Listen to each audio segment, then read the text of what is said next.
see if they can extend it to 16. It's definitely going to be a good test. It's kind of rough that they got to play that game and then Milwaukee the next night. I really thought they were going to take away these back-to-back games, especially when one team doesn't have a back-to-back and the other one does. Yeah, it decreased on a lot of it, and it seems like you can see the players and teams have responded to a whole lot less sitting guys out this year than they have been in previous years. Like I think LeBron, for instance, hasn't missed a game so far this season. I think he's missed a couple games, but there's no way you're gonna ever get rid of them all. I think that's part of the league. I don't really want them to get rid of them all anyway. I mean, if Barkley could do it, so can that.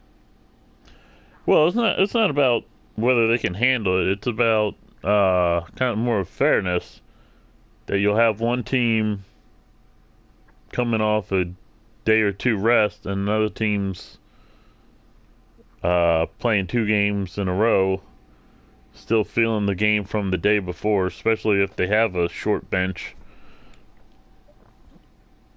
I mean, really, I've talked to Tommy about it before, and I forget if I mentioned it last week, that someone who puts a schedule together, they can really manage things to where their team they're catching more teams on that second back-to-back, and the teams they don't catch on back-to-back games are the teams that are more likely to beat. But I mean, seems to me the money these guys are getting paid to put these schedules together, they can prevent these back-to-back games. Especially if the back-to-back game is like you play one game and then you have to travel and play another game. Such is the life of a 82-game schedule. I don't think you're ever going to get rid of that, but I don't have a big deal with it. They're making big money. Sometimes it's going to be your turn to play back-to-backs, and sometimes it's going to be the other team's turn. You're the one coming in on the rest. So I think it goes probably overall, if you look at the whole thing, it balances out throughout the course of the season, and just the rigors of the 82-game schedule. In fact, this is one of the easier schedules in history. So when you consider what they've taken away, and a lot of the old players from back in the day aren't happy that they've done even this. So I don't have a big deal with it. They're making big time dollars. You get out there, you get it done.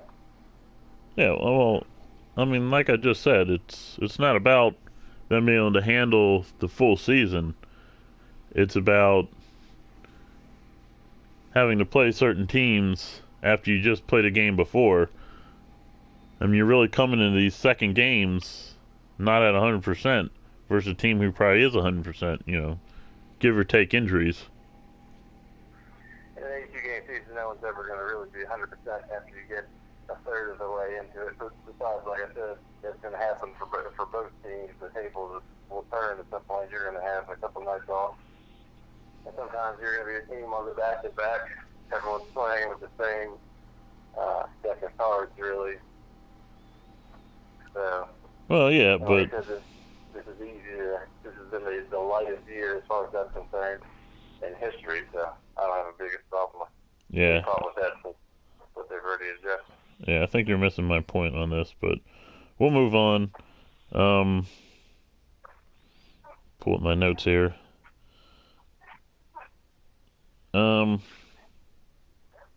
Yeah. You wanted to talk about the NBA working to find a way to allow 18-year-olds to play in the NBA or increase pay for a G League. Why don't you let people know what the G League is? Well, the G League is basically the developmental league for the NBA, which has not gotten much. You mean the D League? What's that? You mean the D League?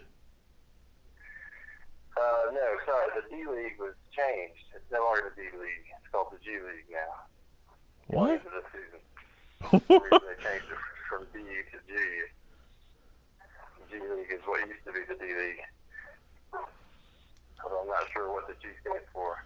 They got tired of people making D jokes. It's not D. It's good basketball now. That's what the G stands for. Good basketball. Come out and watch that G League.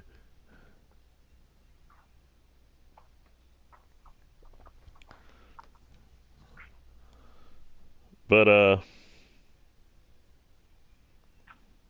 mean, the 18-year-olds aren't allowed to play in the G League, are they? They still got to go through their 1 year of college, right? Yeah, right now you got to do either 1 year abroad or 1 year in college. They're talking about possibly changing that down the road and trying to increase salaries. Because I think right now you can play in the G League, but I think the salary for a lot of the ones that just come in is like $26,000 a year or something like that. So they're working on ways to change that. So maybe they can up it to like 70-some thousand, so it'd be a more legitimate option for players that don't want to go overseas. And then go straight into the G League instead of going to college if they decide that's the path they want to take. I know right now they're kicking around a lot of ideas to try to change that, especially with everything going on in the NCAA, with the people, players taking money and corruption going on. I think I also heard that Australia apparently is coming up with a developmental league right now that they're specifically going to try to market to players that need to kill a year or to play a year before they can go into the NBA. This might hurt that a little bit if the NBA makes some changes there, but that's kind of a good idea for them in Australia to try to advertise to that market. Maybe we'll still have some players make that option. Well, that seems like that kind of defeats the whole purpose of them having to force players to not play in the NBA a year after high school if they're just going to go to the G League. I mean, they're still kind of in the NBA, except for they're not getting paid. So if they're a bust, they don't even get that big salary. I mean, if the Wizards would have found out Kwame Brown was trash earlier because he went into the G League, he wouldn't have had all that money to fall back on. Well, it depends on how they do it. If they do it where, kind of like baseball, where you sign the contract and you're guaranteed whatever millions wherever you're drafted, and you still be guaranteed whatever your rookie contract is, even if they decide to assign you to the G League. But I think they're going to make it to where you can assign players that you've drafted that you don't feel are ready, probably mainly second-round draft picks, to the G League. And I think they'll have options for people after they graduate high school to decide they don't want to go to college, to be able to step right in and maybe either make it, or if they're good enough, maybe make it up to the NBA, or spend some time in the G League and make a respectable salary, so they don't feel like they have to go overseas to make a decent amount of money while working on their game and trying to improve. Well, I mean, it's still millions, but they said that right now I think the salary is like $26,000. Yeah, for guys, and I think you're talking about taking it up to maybe $78,000. So even that's something. That's a pretty big step. Yeah, that seems hypocritical. That still seems. Some of these leagues can make like $100,000 a year, but you can make $78,000 here and not have to go to Europe if you don't want to be that far from your family. It's a legitimate option. Yeah, there seems to be like so much wrong with that. I mean, obviously that money's gonna, if they increase the salary of the G League, that money's probably coming out of the main NBA money, not the G League money,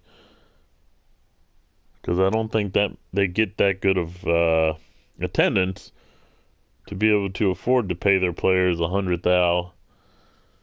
So I don't know how the Players Association is gonna look at that come the next bargaining agreement.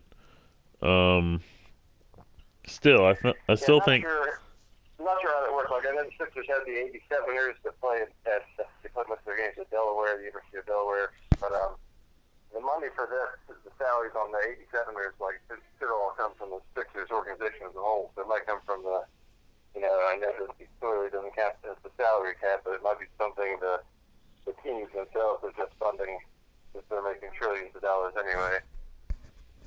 But I'm not sure exactly, where the salary would come from. It might just come straight from the teams that, or whoever owns those developmental squads. Right.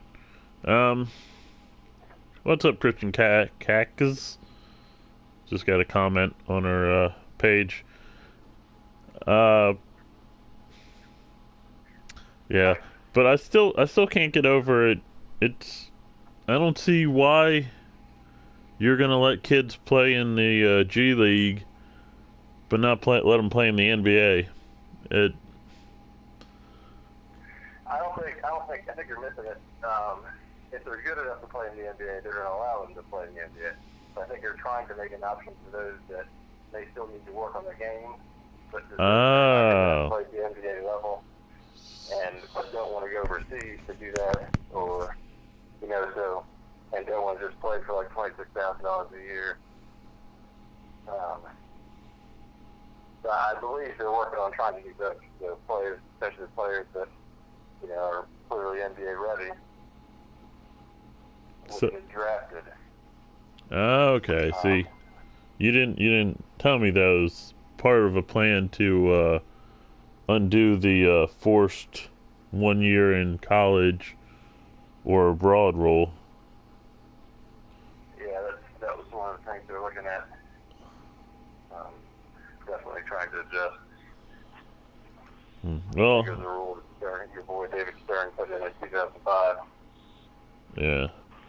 But at the same time, I think that's in the collective bargaining agreement, so I'm not sure how much they can alter that until the next CBA is up. They may not be able to change that officially until the next CBA, but right. Or they may be able to override it. I'm not sure. We look up when the next NBA CBA CBA comes up.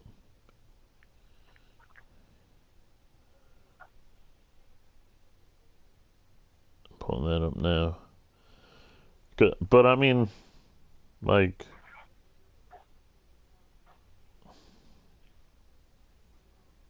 well, it might be a while because this is saying they just signed one last year, so it's probably gonna be a while till there's another one. But I mean, still, if you want to do something, you don't start thinking about it last second. So. Yeah, and I don't know. Who knows? Maybe there's a way where they can change it if they mid-agreement, if they have the support of both sides. I'm not sure. There could be a way they can alter it mid-agreement, but I don't know. I mean, that's probably not that big of a deal. I mean, it's probably not gonna cost the actual NBA teams in regards to signing players and whatnot. Like, you're not gonna have a team say, "Yeah, we're not gonna give that guy a max deal because we're paying these G League players $100,000 instead of $26,000." And if they are, then there might be something wrong with that organization.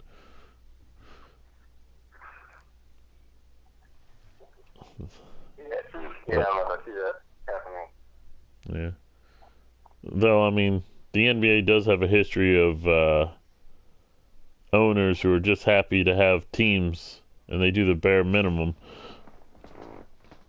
Clippers used to have that issue. Yeah, it's true.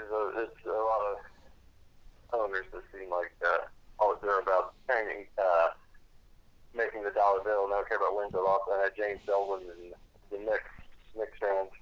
Because the Knicks, they're terrible, and been terrible for years. Because it's the Garden, I think it's like a sellout every night. The celebrities are out there wanting to be seen, so Dolan's raking it in. Even though the Knicks haven't won championships since the 70s or whatever it was. Right. Plus, I mean, cities like New York, Washington, and LA, they got a lot of people who are living there who are from other places, so they get packed up with fans of the visiting teams as well. That's true. But I lost my train of thought on that one. Yeah, overall, I think it would definitely be a good. I think at this point you have to create a path for kids to be able to come straight from high school to the NBA with everything that's going on. I think the question is, when are they going to have a path straight from middle school? It is getting out of control. People are already looking at LeBron's kid and talking about how he's going to do, start scouting middle. I know a lot of people were worried about that because David Stern wasn't a big fan. He wanted to remove, NBA coaches and GMs and NBA scouts from being in high school gymnasiums. Right. All over the country. But so I guess that's one thing you'll get once they change that. They'll start recruiting in high school gyms younger. But it's part of the game. They're going to start be looking at players' sperm. Like, you got this chick pregnant even though you were wearing a condom? He can split the defense. Sign that 3-month-old up. Sounds like some XFL strategy. Nah, XFL. I don't know what the XFL is going to be. That's still a while in the making. Vince learned from his mistake, realized you can't just throw a league together in 1 year, so gave himself about 2.5 this time. We'll see what he does with that. Yeah, he's learned. I'm not sure he's got a list of mistakes from round one. He's going to try to change how they do things. Sounds like they're going to try to clean it up, and it's not going to be as trashy with the cameras in the cheerleaders' locker rooms. Yeah, they tried to bring the attitude era into football, and now this time it looks like they're going to try to be, like you said, it's more classy, less tolerant of shenanigans. I mean, I don't know if they're going to still allow people to put "He Hate Me" on the back of their jerseys, but... Yeah, I kind of like that. I wouldn't mind if they keep that, the nicknames. I know that there's I think there's a player for the Kansas City Chiefs, apparently, that just finished his PhD this offseason. Apparently, I know he's petitioning. Oh, yeah. You hear about that? Yeah. He was covering the Olympics for either France or French-speaking Canada. I think it's... Yeah, I can't remember his name, but I remember it was like French-Canadian. Yeah. He's unbelievable. I'd be curious to see if he... what was the Ravens player? Incredibly smart, and then, he just realized, I better quit this game before I lose my smarts. Was it Myron Roll? No, did you guys say that? Sorry? I know he was a road... Huh? Was that his name? Oh, I know it was... Myron Roll was road scholar. I think he went to the NFL for a year, went to Oxford, and then came back. I don't think he's in the league long. I don't feel like he's... No, it wasn't him. But I know who you're talking about. Maybe if I look up Ravens genius. Where? Well, I know he's one of those guys who can play like 5 people at chess at one time. Oh, Ravens genius lineman. John Urschel. Urschel? Herschel. Yeah. Is he still there? No, he retired. He's pursuing his PhD. That's pretty cool. Yeah. Especially, he's played a long career. He retired at 26. So 3 years. He probably didn't make any serious money, but I'm sure it'll help. I don't know. Of course, he might be getting paid to go to school. You know, a lot of these doctorates, once you get to the point where you're chasing a PhD, the universities don't start paying you to try to get your doctorate at their school. Yeah. Well, I mean, was it his own? What ESPN's saying is Ravens offensive lineman John Urschel, 26, retires abruptly 2 days after CTE study.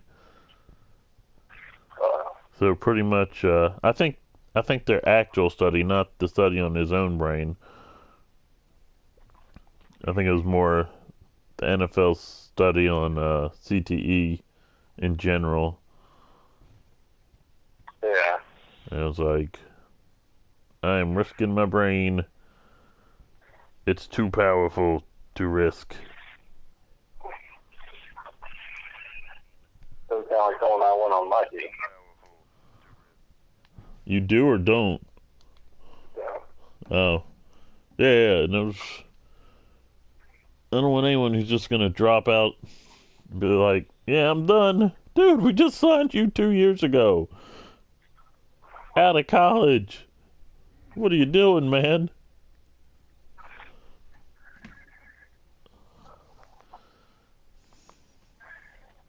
Yeah, you gotta put the brain on the line. Yeah. Get out there. Oh, man.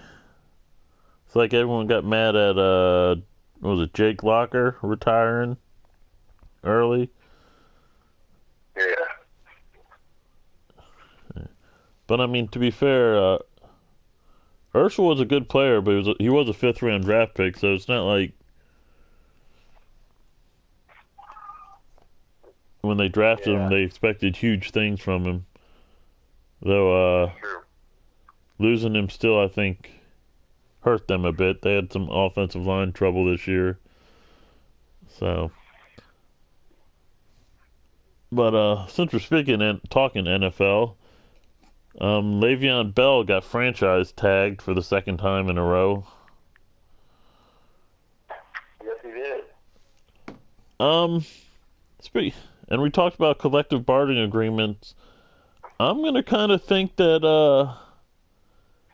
the players are gonna go for franchise tagging to either be eliminated or limited, because you have Cousins who was franchised twice. Bell now being franchised for a second time in a row. I mean, I know he's getting the average of the top 5 players at his position, but Lord knows if he was a free agent, a team like the Redskins, who will spend obscene amount of money and need a running back, will make him the highest paid running back in the league if he could have been a free agent this year.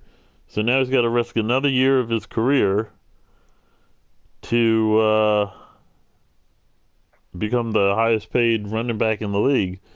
I mean, granted, an average of the top 5 isn't anything to sneeze at, but I mean, it's still costing him millions probably. And if he gets hurt this year, it'll cost him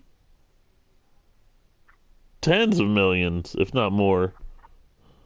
Yeah, it all depends on your position. They said that DeMarcus Lawrence, the defensive end in Dallas, who's coming off an $800,000 a year contract, he got paid $800,000 last year, was offered the franchise tag, and they said he could not get to the facility fast enough to get that the sign on the dotted line for his $17 million first year franchise tag offer. But Bell is I think it's $14.5 million or so that he's going to get 1 year on the tag to go with. It was like $14 million or whatever it was last year. So like $28 million in 2 years. I can understand the, you want to get that long-term security, but at the same time, $14 million, $14.5 million is a lot of money. But he is only 26, so I can kind of understand why he would want to lock in a long-term deal, maybe get like 30, 40, 50 million guaranteed or whatever he would end up getting. All right. But Cousins is also, after he gets this new deal, he's going to have made more money in 3 years than probably any quarterback in history. Yeah. Maybe if we end up thinking the same thing for Bell as the running back position. And they still have till whatever it is, July, to actually work out a contract. The franchise just kind of make sure he doesn't become a free agent. Right. Free agency starts. Well, it seemed to me, with that Dallas player you were talking about, seems to me if he's so excited to get to the bank on a franchise tag, they could have signed him for 1 year for around that much and then still had that franchise tag to use on, say, Dez Bryant. That's ridiculous. Did you just say that? A franchise tag for Dez Bryant? Come on, man. Well, I mean... I think they need to cut Dez Bryant. Oh. I mean, he is just done. Dallas loves him still, so... I could see Jerry Jones doing something stupid like that. But there's no way. Dez is not playing like a top 5 or top 10 receiver in the last couple of years. Let alone to pay him the average of the top 5, I would not. Well, I think they need a youth movement. They need speed at the wide receiver position, but. Well, some might say that's more who's thrown to him. I remember a couple of years ago, the one thing they were always saying about Dallas is how he couldn't get any pressure, can't get any pressure, can't get a sack to save their lives. They got desperate. They bring in Greg Hardy amid all that nonsense, and then they let him go. And then Lawrence comes in last year and he has 14.5 sacks. I think on the last year of his rookie deal.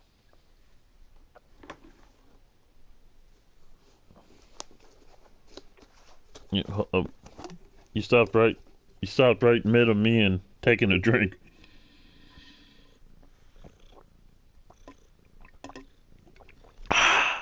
That's better.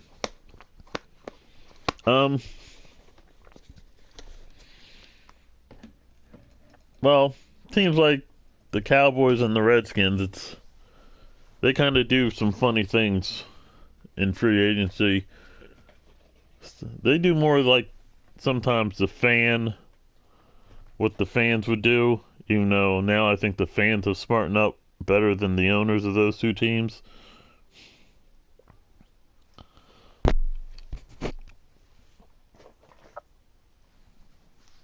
Oh, still there? I think we're losing you. Mike, we're gonna call you back and bring you back on the show. Having trouble getting you.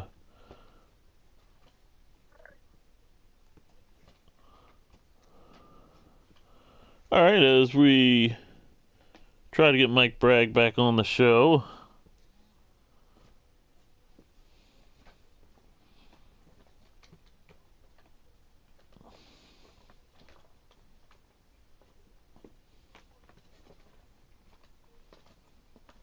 Having some technical difficulties. Can you hear me now? Yes, we can hear you again. That's good. You have regraced us with your presence. Yeah, I was saying, I think in Dallas it's helped that Stephen Jones has kind of taken over some of the decision making from Jerry Jones. And the fact that they kind of made a lot of the right decisions going back to not taking Johnny Manziel. Yeah. With the offensive lineman from Notre Dame instead, and getting Zeke and Dak in the draft last year.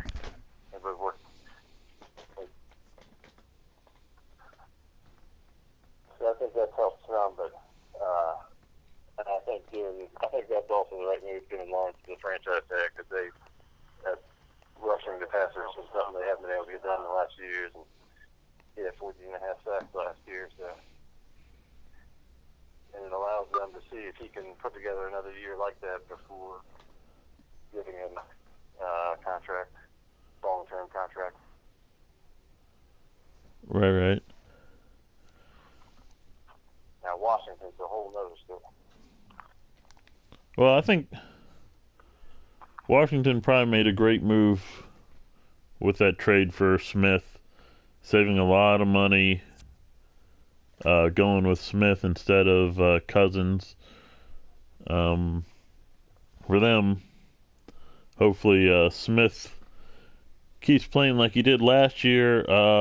They still need to do stuff about a running game, about the receivers, mostly on the offensive side. I thought their defense was good, but I mean, when your offense doesn't score or they throw interceptions or fumbles, they had a lot of key fumbles in a lot of games that messed them over. I think that made their defense look worse than they were. I don't think losing Fuller to the Chiefs is going to hurt them as much as some of the fans have been crying about. Yeah, I think the Chiefs like Fuller a lot. I think that's one of the reasons they let Marcus Peters go recently also, I think, after they were able to get a hold of Fuller. Right. I guess. But yeah, the Redskins have been a little, last couple of years it's been hard to figure out what they're doing. They're refusing to commit to Cousins and letting both Garcon and Jackson walk out the door. But I thought bringing Zach Brown in was a great move. He's unbelievable. Helped the defense a lot. Right. Tackling machine.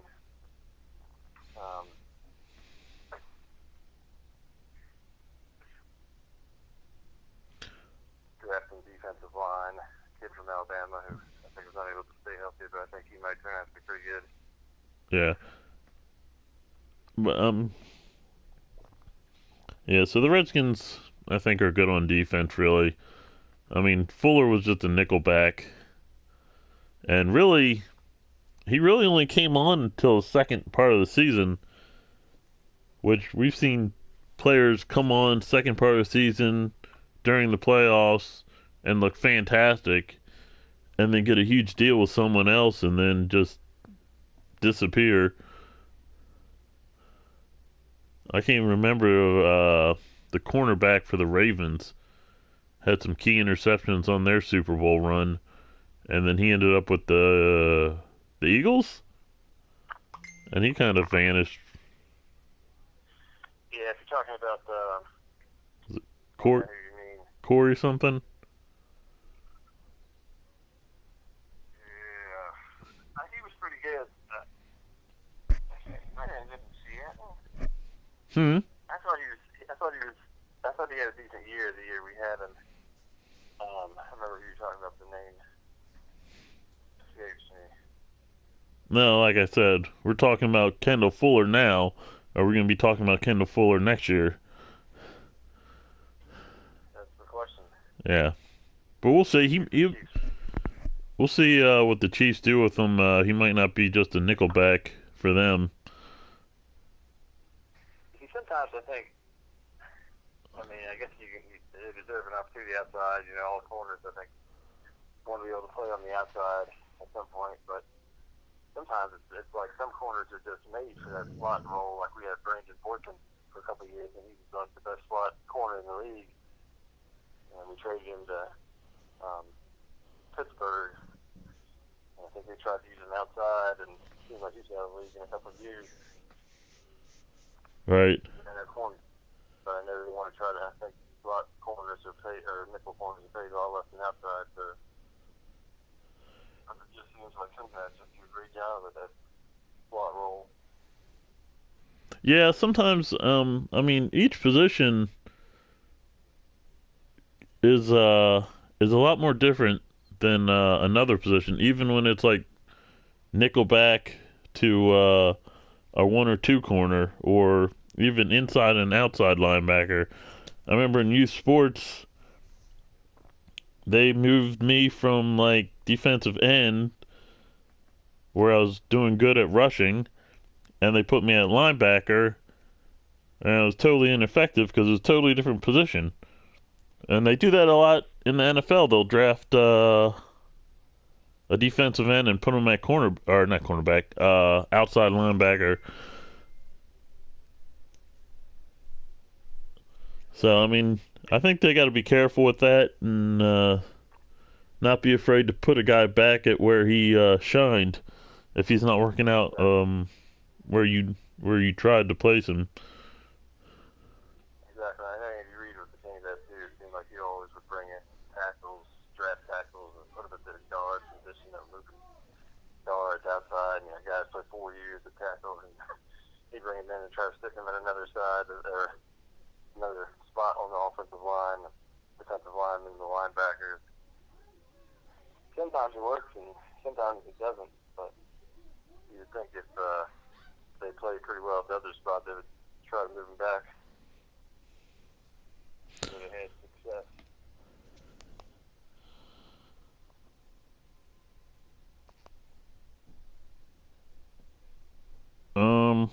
Hold up.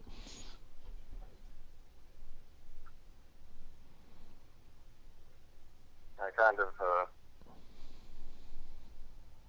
was thinking about the whole Minnesota situation with their quarterback.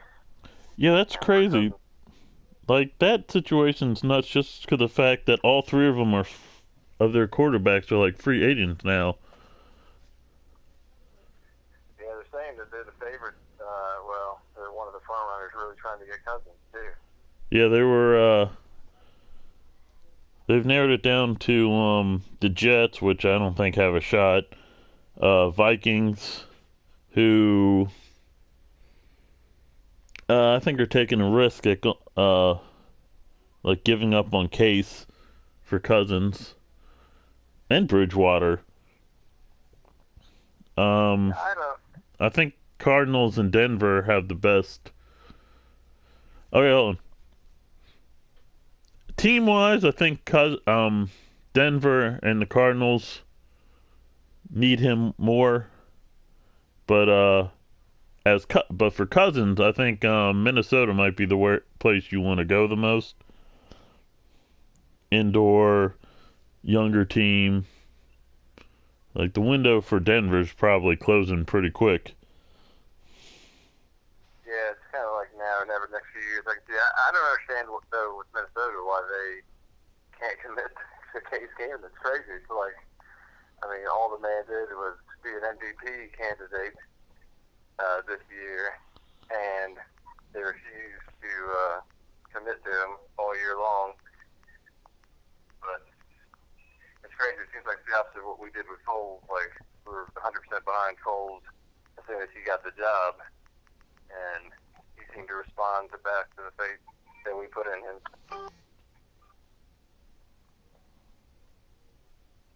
Yeah, here we are. I still want to kick him to the curb for somebody else. It seems like with Keenum that you could save money. You shouldn't have to spend as much money as I think Cousins would cost you. And I don't know that I don't know that Cousins is better than Keenum. I don't know if I can say that. I mean, I don't know that it makes sense to spend that extra money to get about the same level of play. Right. Like, for Cousins, Minnesota is a great place to go, but for Minnesota, I don't know if that's a right move to make. But I mean, they're in an odd situation where they literally have no quarterback at all. Yeah. That's so. Or they might bring back Bridgewater and Keenum, just let them fight it out in training camp. Yeah, I would hope they don't bring back Sam Bradford. I mean, he's proven he can't last a season in the league, so why anyone would sign him for anything other than a backup is beyond me. Bridgewater has kind of proven himself. I mean, enough to where they were hoping he came back, but he never did, or not in time. Wait, was it Bridgewater or Bradford who came back? but never.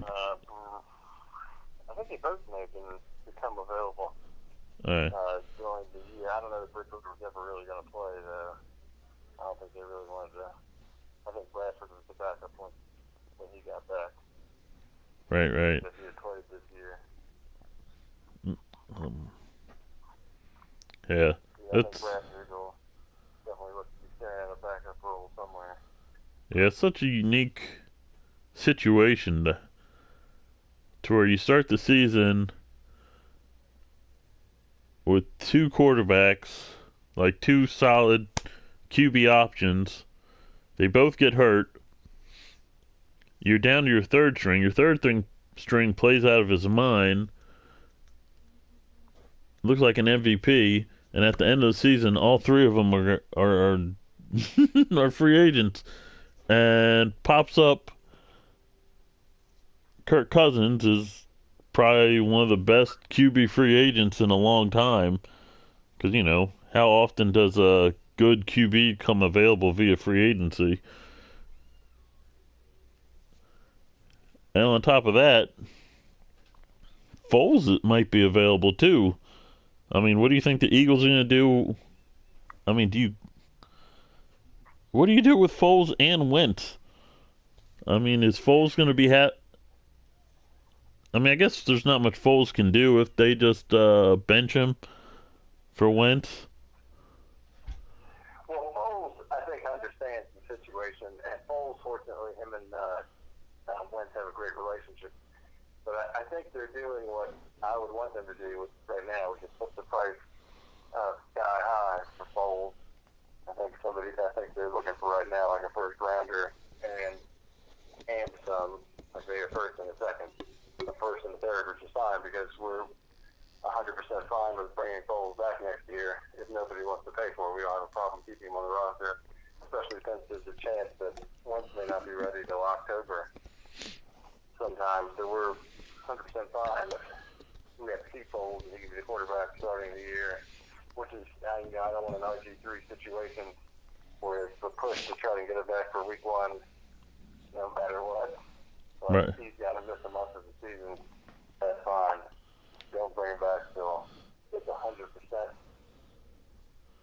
So yeah, I would think unless they get knocked over or was blown away with an offer, that I would look for Philadelphia to keep Foles. I don't know if Cleveland wants to offer up that number one pick. Yeah. I don't know if they're going to do that. I don't think Cleveland should go for a quarterback, to be honest, because they keep going for quarterbacks and that never works out. But before we get to that, backtrack a little bit with when you were comparing RG3 and the Redskins and the Eagles. The Eagles are smart enough and comfortable enough to let the backup run with the team, unlike the Redskins who are like, we gotta get RG3 back. Well, Cousins playing good. We gotta get RG3 back. Which, led to him getting hurt again and never really being 100% after his original injury in Washington. But so nuts to that kind of worries me a little bit. If we end up trading Foles, I worry that they'll feel more of a sense of urgency to get Wentz back as soon as possible, instead of being able to just put it in cruise control and say whenever he's ready to go, he's ready to go. Well, I've oddly heard that they're pretty confident with Sudfeld. So, I mean, I don't know if they're starting the game or starting the season with Sudfeld confident, or if they're third string quarterback, second string if needed, confident. Yeah, I heard an interview with Howie Roseman about a week ago where he made the comment too about how he's very, very happy with Nate Sudfeld. As a fan, you never see tape on a third string quarterback that really hasn't played before, so you don't know what to think. But he is on the inside, and this man just built the championship roster, and 21 of the 22 starters are under contract for the next year, so he knows what he's doing. I don't know he's not going to come out and say negative things about a player on his roster. But yeah. But if you have that kind of confidence in Sudfeld, then it would. I mean, it would make them feel more comfortable with moving him if they get the right offer. Right.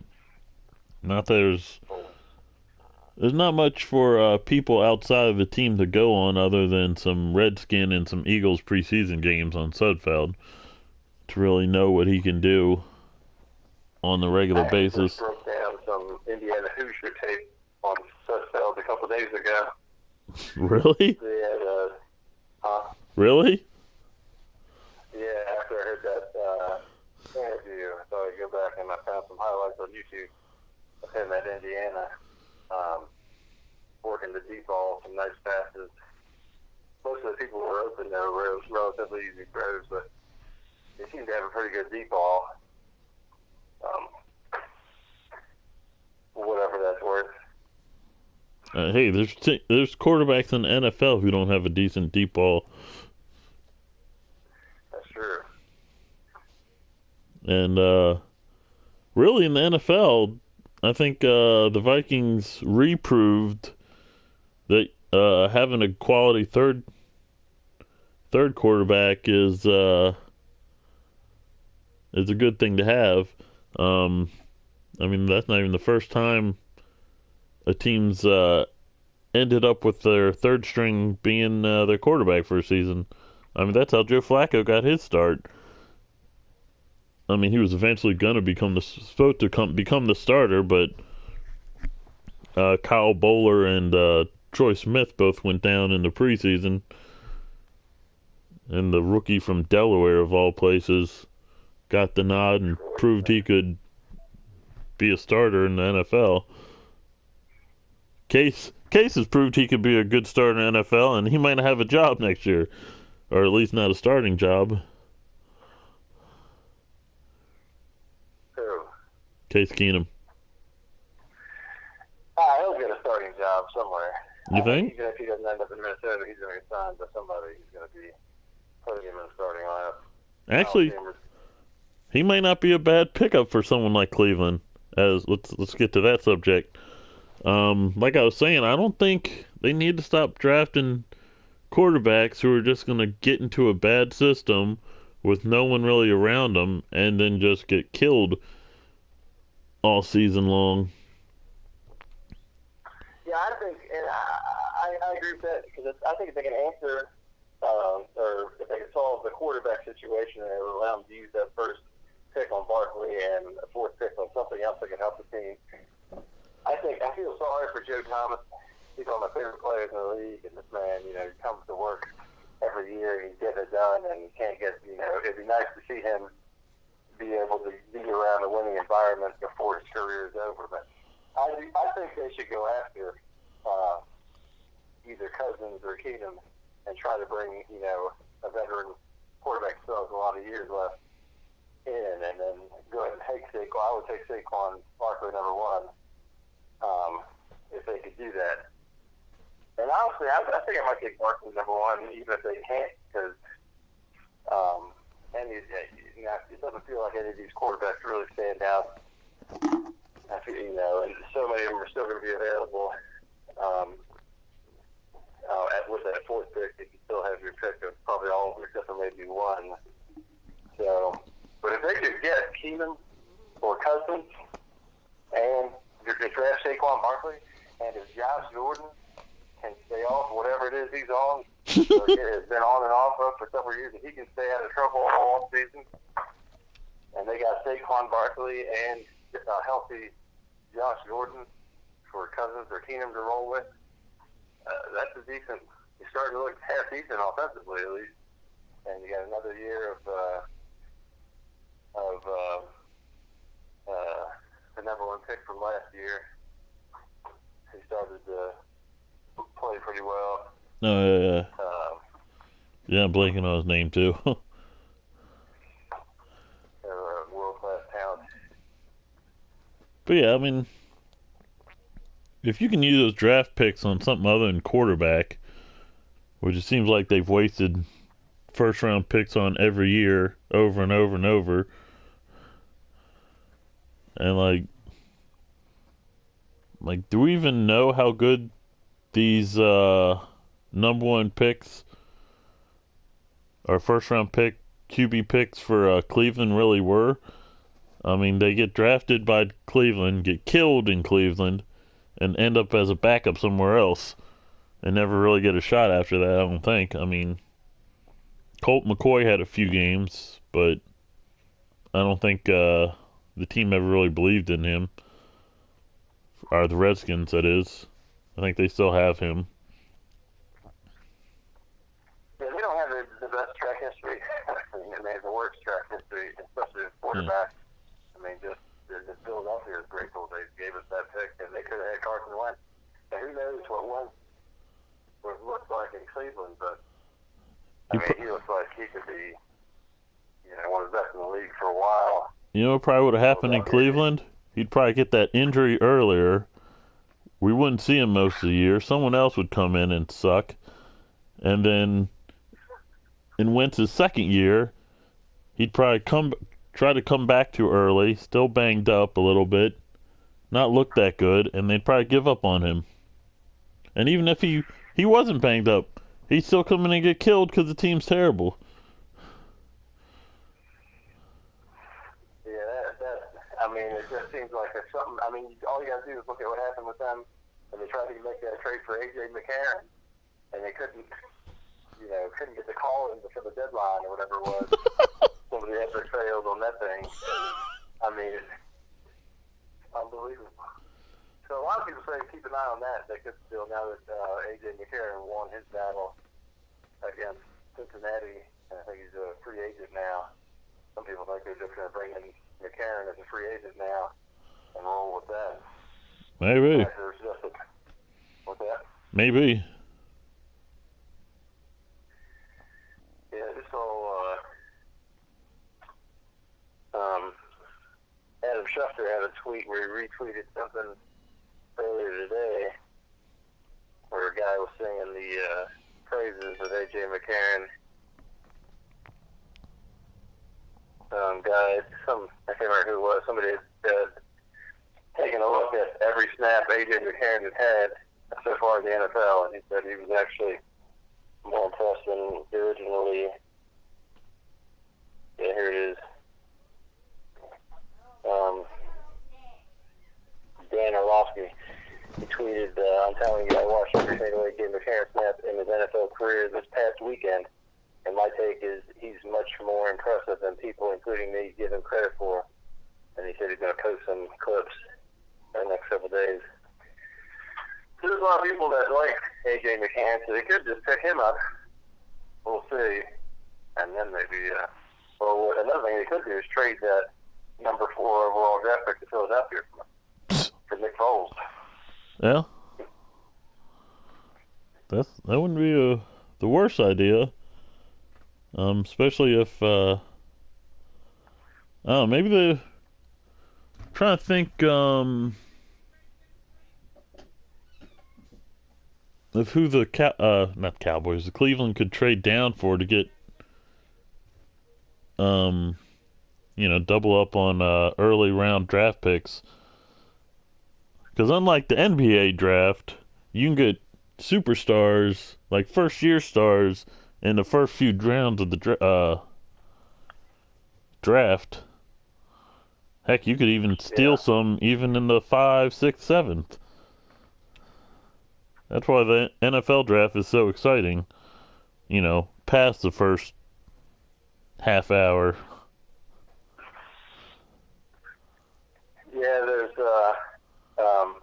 so many different positions too. You got different areas of the roster that some people don't even address. Some teams don't even address till later on. Sometimes you can get into the second round, and some of the best players at different positions are still on the board. Right. So yeah, it'll be interesting. If I'm Cleveland, I'm looking outside of the draft, try to solve the quarterback problem there. They definitely take Saquon Barkley number 1. And try to give Joe Thomas a team that can compete before he has to retire and walk into the Hall of Fame. All right, this just came over the wire as we are down to our last 4 minutes. Apparently, Christian McCaffrey saved a man who fell 20 feet onto a rock. Skim this story now. Wow. It was in Castle Rock, Colorado. According to Max Henson of the Panthers official site, McCaffrey and a group of friends and family witnessed a 17-year-old man, Dan Smoker Sr., fall 20 feet onto a rock during the hike on Saturday. McCaffrey called 911 before coming to Smoker's aid. Boy, it better be more than just calling 911. Everybody stepped up, McCaffrey said to Newton. I called 911 and it felt like an eternity. It felt like we were up there waiting for 4 hours. But I looked back at my call log and it took 11 minutes before paramedics came. Man, that's fast. They must have paramedics close at Castle Rock. How long was it? 11 minutes. He said it felt like 4 hours. Wow. So it felt like 11 minutes to him felt like a football game. And then some. Wow. Quick with the dialing finger. Get some help. He must have had that good service. Usually phones don't work that well on hiking trails. Especially out on the West Coast. That can be tough. Yes. Man. It says the man suffered a broken femur, broken pelvis, internal bleeding, bleeding on the brain, good lord, 9 fractured ribs, and a broken neck, and was critical but stable condition on Tuesday. Good grief. Yeah, 20 feet is a long way to fall on some rock. Yeah. Good. Googly moogly. Yeah, at least it was a situation where it kind of like you could land on the rock and not keep tumbling further and further. Yeah. Or that could have been like that. But yeah, it just sounds like all he did was call the paramedics and then hang out next to the guy. But I mean, it's not like he's a doctor. It's not like he got his PhD like some NFL players. Can he? Yeah, that kid from Kansas City might have been able to start operating. Yeah. Well, I stopped the brain bleeding before it got serious, and I made sure he stayed still and kept him from breaking 5 more ribs than the 4 he originally did. That's a trip. But that's about all the time we have for tonight. Hope you enjoyed our Tommy-less show. We expect Rockets 42, Thunder 32, 5:26 left in the second quarter. It's so early. My Sixers up 115, 100 on the Hornets, 7 minutes left. Yeah, you know, basketball. Wizards actually also playing. Wizards 94-90 lead over the Heat with 7:52 left.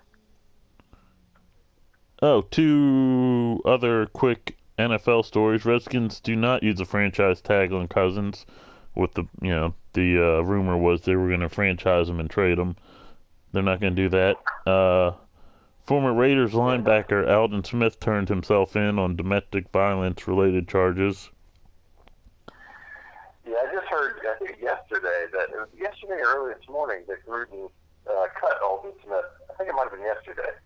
And I'm wondering if I don't know if that has happened today or if the domestic dispute happened a couple days ago and Gruden already had word and decided to let him go. Well, I don't think Gruden's going to be messing around with stuff. So as soon as and Smith has had plenty of opportunity. I mean, he's messed up several times. So I don't know how many more opportunities he's going to have. He might have a huge suspension coming his way if he's not in jail. Well, he's in jail right now on a $30,000 bond. I'm pretty sure he's had other domestic issues if it wasn't just substance abuse. I'm pretty sure it's not his first. I thought it was just substance abuse. Possible. Oh, and while we still have a second, Ed Hercules has stepped down. He's retired.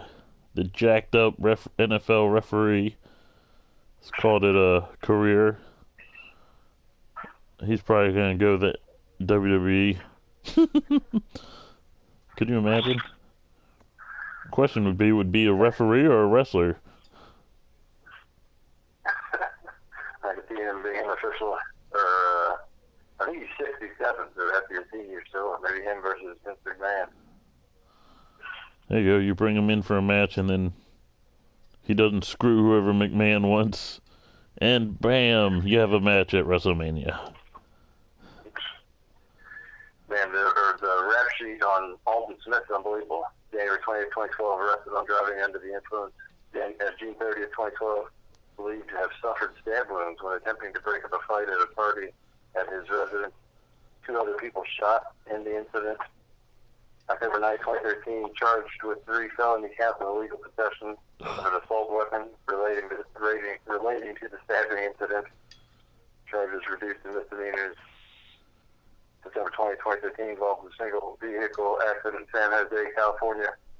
Arrested on suspicion of driving under the influence, possession of marijuana. Detained, arrested following an incident at LAX. It became belligerent and uncooperative with TSA agent. Jeez. Who alleged that Smith claimed he was carrying a bomb. After interviews revealed that Smith did not clearly state he was carrying a bomb, they decided to drop the charges. Smith was suspended in 9 games for the 2014 season. August 6, 2015, arrested Santa Clara for an alleged hit and run after driving under the influence and vandalism charges. Unbelievable. But that's his first domestic dispute, or domestic. Well, let's see, it goes on March 9, 2013. Oh. All right, we get the point. I don't know if our show's long enough for all that.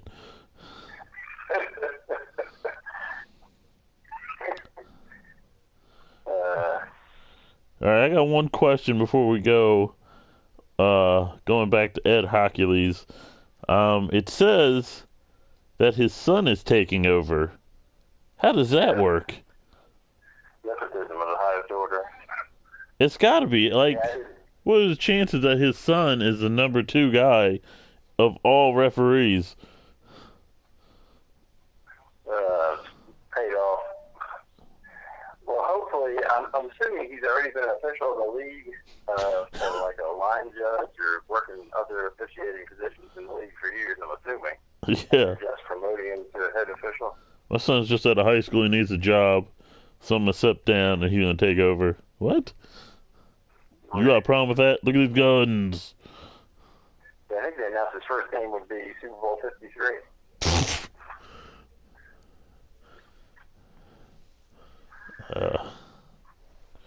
Team territory, number 1. All time. All right. We have to call that a night, everybody. Thank you to Michael Bragg for joining us tonight. Hope you all have a good, safe weekend or week. Oh, what am I saying? Weekend. And don't forget to join us next week for the NCAA tournament special. Yes, that might actually be on Monday. We haven't decided yet. We'll try to post something on our Instagram or Facebook page, or maybe a little video advertisement. Like and subscribe. Turn on notifications so you know when that's going to happen. Check us out on Instagram. It's just Back to Bragg on Instagram. Back to Bragg Sports on Facebook. For C, the producer, Michael Bragg, wish you a great night, great week. Peace. Peace out.